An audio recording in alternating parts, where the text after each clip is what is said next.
วันนี้นะคะหมอสสิก็จะมาแกะอันบ็อกของที่ไปช้อปปิ้งมาเพื่อที่จะให้น้องแมวอยู่ในห้องนี้ค่ะ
ของที่หมอแนะนำไปติดที่แล้วนะคะมีของเหล่านั้นไม่ครบก็จะทำให้เกิดปัญหาต่างๆตามมาไม่ว่าจะเป็นเรื่องความเครียดนะคะหรือว่าเฟอร์นิเจอร์พังนะคะอย่างเช่นตอนที่หมอยังไม่ได้ใส่พวกที่รับเล็บแมวนะคะก็จะมีสภาพตู้กลายร่างเป็นแบบนี้นะคะโอ้โหกลายเป็นรูกันเลยนะคะดังนั้นเนี่ยของสิ่งแรกที่เราจะต้องเตรียมให้สำหรับน้องแมวนะคะเพื่อส่งเสริมพฤติกรรมของน้องแมวแล้วก็ไม่ทำลายข้าวของของบ้านเรานะคะนั่นก็คือที่รับเล็บแมวค่ะเดี๋ยวหมอจะเอามาให้ดูนะคะว่าหมอเตรียมแบบไหนไว้นะคะอันนี้นะคะก็คือหมอแกะออกจากซองมาแล้วนะคะก็จะประกอบเป็นหน้าตาเป็นกล่องรางแบบนี้นะคะแล้วก็จะมีสำหรับให้น้องแมวช่วยรับเล็บค่ะนี่นะคะพอประกอบออกมาแล้วนะคะก็จะเป็นหน้าตาเป็นเหมือนกล่องแบบนี้นะคะแล้วก็ให้น้องแมวเข้าไปรับเล็บข้างในได้ค่ะอันจะวางไว้ตรงพื้นนะคะแค่กล่องที่หมอเตรียมมาเมื่อกี้เนี่ยไม่พอแน่นอนนะคะสำหรับน้องแมวที่ชอบจับรับเล็บนะคะบางตัวเนี่ยเขาอาจจะไม่ชอบแบบนั้นก็ได้นะคะเราต้องมีออปชั่นเสริมนะคะหมอก็เลยเตรียมเชือกป่านนะคะที่จะไปพันเสานะคะเพื่อที่จะเป็นที่รับเล็บแนวตั้งให้น้องแมวเชือกป่านที่หมอว่านะคะก็จะเป็นเนี่ยแหละหน้าตาแบบนี้นะคะซื้อมาเป็นม้วนใหญ่เลยนะคะเพื่อที่จะเอาไปพันตัวเสานะคะแล้วก็จะมีที่นอนให้น้องแมวด้วยนะคะซึ่งหมอสติเลือกเป็นแบบนี้นะคะมีทั้งแบบนี้แล้วก็มีทั้งเป็นแบบว่าใบใหญ่ด้วยนะคะก็จะเอาผ้าแล้วก็เบาะที่นอนนะคะสำหรับน้องแมวเนี่ยเอามาใส่ข้างในนี้นะคะก็จะเป็นทรงแบบเก๋ๆแบบนี้นะคะชอบมากเลยนะคะเนี่ยปกติน้องแมวเขาก็จะชอบนอนอะไรที่เป็นแอ่งนะคะแล้วก็มีความนุ่มพอสมควรนะคะเราจะใส่แค่นี้ไม่ได้เราอย่าลืมใส่ผ้า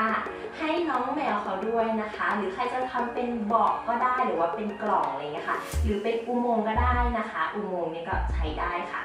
สำหรับเบาะที่หมอเตรียมไว้นะคะก็จะเป็นแบบนี้นะคะอันนี้ก็จะเป็นทรงกลมนะคะซื้อมา2อันนะคะแล้วก็ให้ไว้สำหรับใส่ทรงแบบกลมแบบนี้นะคะไอเทมต่อไปแนะนำเลยนะคะอันนี้ทุกบ้านต้องมีนะคะทุกบ้านต้องมีไม่อย่างนั้นเนี่ยน้องแมวของเราเครียดแน่นอนนะคะนั่นก็คือ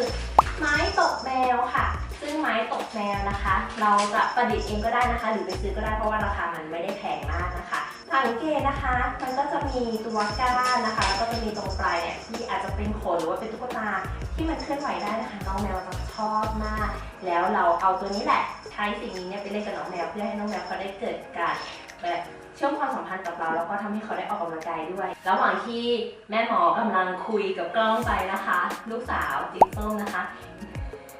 ทั้งสองคนเลยนะคะก็คือไม่รอให้แม่แนะนำให้กับทุกคนเลยนะคะไปสำรวจก่อนแล้วนะคะว่าอันนี้มันคืออะไรนะคะอันนี้นะคะเดี๋ยวมาดูใกล้ๆกันเลยค่ะนอกจากที่เราจะเตรียมที่นอนที่ชมวิวแล้วนะคะสิ่งสำคัญมากๆนะคะให้ทุกคนรู้ไว้ว่าน้องแมวเนี่ยเขาจะคิดในแนวดิ่งนะคะเราจะต้องเตรียมสำหรับที่จะให้น้องแมวกระโดดนะคะไม่ว่าจะเป็นชั้นต่างๆนะคะหรือว่าจะเป็นทำเป็นขั้นบันไดอะไรอย่างเงี้ยค่ะอันนี้เนี่ยหมอก็เลือกแบบที่ทำสำเร็จมาแล้วนะคะสังเกตว่ามันจะมีการให้ขึ้นปีนหลายๆชั้นมีทั้งรูเข้ารูออกนะคะมีเป็นเสาที่แบบพร้อมที่จะรับเล็บได้นะคะอันนี้ก็คือบอกว่าเก๋น่ารักมากๆนะคะแล้วก็สูงพอนะคะที่จะทำให้น้องแมวเนี่ยเขาเล่นได้หลายระดับถ้าใครไม่ได้ใช้เป็นแบบสำเร็จนะคะเราสามารถที่จะใช้ชั้นนะคะเลือกเป็นวัสดุปิดผิวที่แบบไม่ลื่นแล้วก็ประกอบไปที่กำแพงแล้วก็ทำเป็นชั้นเพื่อที่จะให้น้องแมวเนี่ยเขาได้ปีนขึ้นไปน้องแมวเนี่ยจะชอบที่สูงๆนะคะยิ่งเวลาที่เขารู้สึกไม่มั่นใจไม่มั่นคงนะคะบางตัวก็จะขึ้นไปปีนแอบอยู่ข้างบนหรือว่ามุดในอุโมงค์นะคะอันนี้เนี่ยก็จะทำให้น้องเขาเนี่ยได้อยู่ในที่ที่เขาชอบค่ะน้องแมวจะไม่ได้ชอบห้องกว้างๆโล่งๆนะคะเขาจะชอบที่ที่แบบได้ปีนนะคะมีที่ให้ซ่อนนะคะมีซอกมีมุมอย่างเงี้ยคือชอบมากนะคะดังนั้นเนี่ยก็สิ่งแรกเลยก็จะเป็นคอนโดแมวแบบนี้นะคะอย่างที่หมอบอกนะคะว่าถ้าเกิดว่าเราไม่ได้ใช้เป็นคอนโดที่ประกอบเสร็จแบบนี้นะคะเราสามารถที่จะเอาชั้นนะคะมาติดเพิ่มได้ไม่ว่าจะเป็นบล็อกแมวกล่องแมวอย่างเงี้ยก็ได้นะคะส่วนตัวหมอศศนะคะเลือกเป็นชั้นแบบนี้นะคะนี่เป็นแผ่นไม้นะคะเลือกแบบพื้นผิวไม่ลื่นนะคะแล้วก็จะต้องมีที่ยึดเกาะนะคะที่เขาไว้วางข้างใต้ชั้นนะคะเพราะว่าเวลาที่น้องแมวเขากระโดดเนี่ยค่ะเราจะต้องการไอตัวชั้นเนี่ยที่รับน้ำหนักได้ดีมากๆนะคะเราควรจะมีไอที่แบบเนี่ยติดไว้ข้างใต้นะคะเพื่อที่จะมั่นใจว่าปลอดภัยไม่พังระหว่างที่น้องแมวกระโดดนะคะเราจะมาติดกำแพงนะคะก็คือจะมีกำแพงฝั่งนี้นะคะเพราะมันยังโล่งอยู่นะคะเราควรจะมีที่ให้น้องเขาปีนหลายๆที่นะคะแล้วก็ใต้แอร์นะคะฝั่งพื้นตรงนี้นะคะพื้นผนังตรงนี้ก็ยังโล่งอยู่เราก็จะมาติดชั้นเพิ่มนะคะส่วนของอื่นๆนะคะก็เป็นของใช้ทั่วๆไปของน้องแมวนะคะอย่างเช่นตัว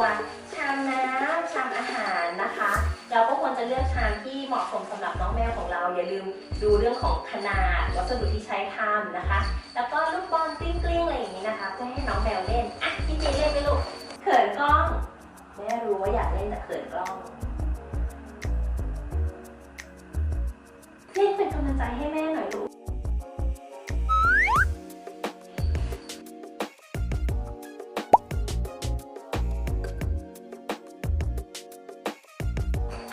นะคะที่ตักทรายนะคะจริงๆหมอมีตัวกระบะทรายไว้แล้วมีทรายแล้วนะคะหมอเลือกใช้เป็นทรายเป็นโตไนท์หรือทรายภูเขาไฟนะคะเพราะว่าเลือกมาแล้วว่าเป็นอะไรที่เก็บกลิ่นได้ดีที่สุดนะคะฝุ่นเนี่ยก็น้อยนะคะแต่อาจจะไม่ได้น้อยที่สุดนะคะและเนื่องจากว่าน้องแมวของหมอไม่ได้มีพฤติกรรมกินทรายนะคะดังนั้นก็เลยเลือกใช้ทรายเป็นโตไนท์ได้แบบสบายใจนะคะก็จะไปซื้อที่ตักทรายอันใหม่มานะคะเพราะว่าเลือกอันที่มันค่อนข้างจะมั่นคงจับง่ายนะคะแล้วก็ไม่เอาแบบพลาสติกกองแกงนะทุกคนเพราะว่ามันหักง่ายนะคะอื่นๆนะคะก็จะเป็นอุปกรณ์ดูแลน้องแมวนะคะอย่างเช่นกรรไกรตัดเล็บแมวกรรไกรตัดเล็บน้องแมวนะคะใช้ได้ตั้งแต่แมวเด็กจนถึงแมวโตนะคะหน้าตาจะเป็นแบบนี้อันเล็กๆแบบนี้นะคะที่เราต้องตัดเล็บน้องแมวนะคะเพราะว่าจะช่วยลดความเสี่ยงเรื่องของเฟอร์นิเจอร์ของเราหรือบางคนนะคะถ้าเกิดว่าเราจะต้องดูแลน้องแมวเป็นพิเศษอย่างเช่นเช็ดหูเช็ดตาอะไรอย่างเงี้ยค่ะการที่เราตัดเล็บเนี่ยก็จะทำให้เราดูแลเขาได้ง่ายโดยที่เราไม่บาดเจ็บมากด้วยนะคะ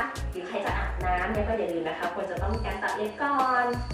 อันต่อไปที่หมอช้อปปิ้งมาเมื่อวานนะคะนี่ก็คือขนมน้องแมวค่ะซึ่งขนมน้องแมวเนี่ยอย่าลืมนะคะว่าเราต้องมีการควบคุมปริมาณในการให้การที่หมอมีขนมให้น้องแมวเนี่ยเพียงเพื่อที่จะให้เอาไปเล่นในของเล่นแล้วได้รับรางวัลจะทำให้เขาไปเล่นของเล่นชิ้นนั้นได้มากขึ้นฝึกทักษะมากขึ้นนะคะ นะคะทำให้ไม่เบื่อด้วยนะคะก็จะหมดปัญหาเรื่องแมวเครียดหรือว่าแมวไปทำลายข้าวของหรือว่าแมวพฤติกรรมก้าวร้าวการที่น้องเรามีของเล่นที่สำหรับน้องแมวโดยเฉพาะนะคะจะช่วยทำให้แก้เรื่องปัญหาพฤติกรรมต่างๆได้มากๆเลยค่ะถ้าใครไม่อยากพลาดเกี่ยวกับเรื่องการปรับพฤติกรรมน้องแมวนะคะไม่ว่าจะเป็นเรื่องไม่ถูกการเอาแมวเข้ามาใหม่แมวไม่ถูกกันต้องมาอยู่รวมกันจะต้องทำยังไงนะคะห้ามลืมห้ามพลาดที่จะติดตามคลิปหมอสตินะคะแล้วก็